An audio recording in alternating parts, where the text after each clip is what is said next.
Danny Morales here at CEO Gaming in Orlando, Florida, where many gamers from across the country have come to play games such as Super Smash Bros., Mortal Kombat, Street Fighter, Killer Instinct, and even Dive Kick.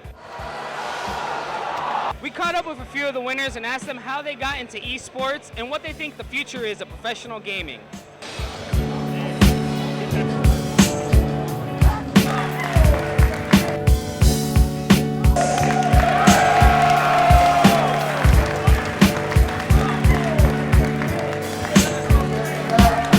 Danny Morales here with Killer Instinct winner at the CEO Gaming base. How does it feel to get the belt around your waist? Dude, it's my first time here. I am shocked. It's not going to hit me until I get home. I am so happy. Can't tell it. Well, I used to play Killer Instinct back on the Super Nintendo and also in the arcade days. But once it came back out for Xbox One, I picked it up. And I mained Jago for Season 1 until January when Spinal came out. And I picked up Spinal ever since. It's my favorite character. So honestly, I haven't played the whole week. The last time I played was East Coast Throwdown, which was a major back in Jersey. I was a spectator. I was on Twitch all the time watching all these games, and I wish that I could actually go. Back then I couldn't. I used to go to school, and I used to work full time. I made time for it now, and I just gave it a shot, and I got addicted to the scene. And I just started placing top 8s consistently. What do you think of the whole CEO scene and how this was put together this weekend? I think it's beautiful. I've been watching CEO for years. I'm just happy that I'm here, and it's just been really, really well for me.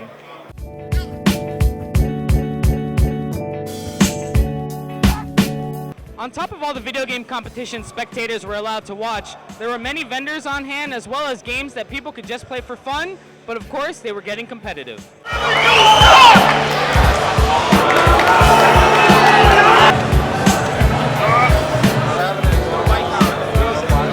Here with Mad Catz Fireliger, who just won here at CEO Gaming. Let us know a little bit of what game you played and how you got into it.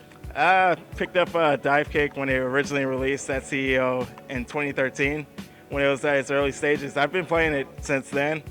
Every time I entered, I got top 8, but I actually ended up in 5th, 3rd, and 3rd, and I finally ended up getting 1st this time. People think the game's actually a joke because it's just 2 buttons and it's one-hit kills, but the meta game in it is that it's all about spacing.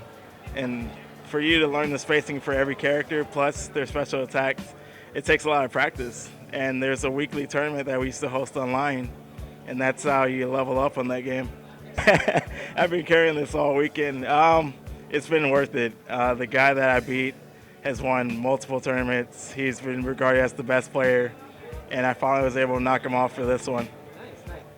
With the way that this scene is growing for esports, I hope it continues to expand, and if we get a couple more sponsorships, with the prize pool growing, it will increase the economy, and that'll get more people to join in. Like with KI, a lot of people didn't want to play it, but with the pot bonuses that they've been getting, 10 grand, 15 grand, the entrance levels keep rising up. So I like it. I hope it continues.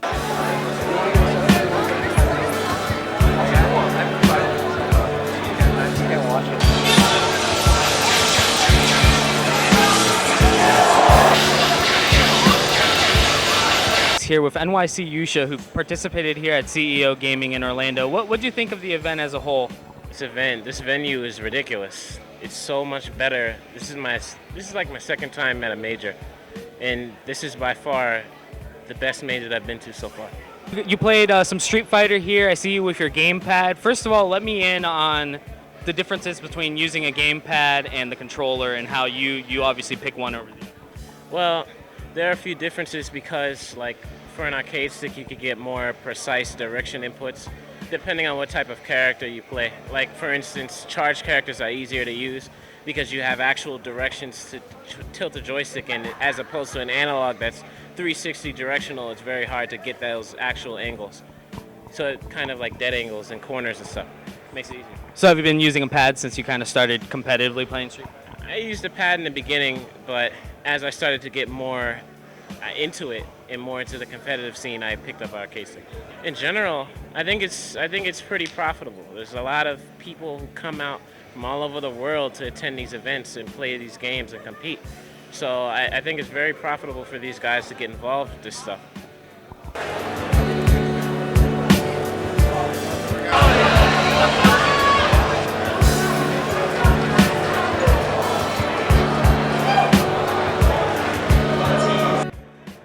today being located here in Maitland, Florida, video games have become a popular industry here in Central Florida.